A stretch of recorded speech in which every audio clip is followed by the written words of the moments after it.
tunangoja mama mwenye kuna kunia sigara pale. Dakika kidogo tutafika tunaenda. Ngo? Niko mada. Ufite ibyaha bingana iki ku buryo uri kubitwikisha ibyo bitabe byawe? Uri kuvugisha jewe.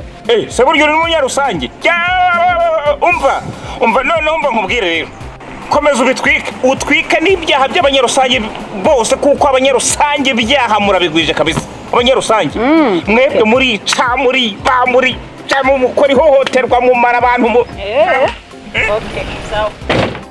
Shefe. Uyu muntu musore vuba sibyo.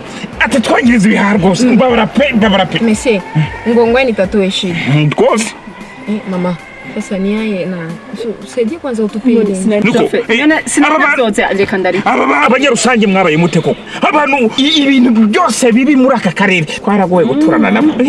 Ubu twarinze kubimpunza atari bose ahubwo. Shofi byagenze gute ngo uyu muntu wemere ko yinjira muri tatu. Uri kuravuga mu bantu kandi nakubwiye ngo nimpunzi ntizire kuriwe no kuvuga. Nta kindi kibabereye mwebwe abanyamuhumbu.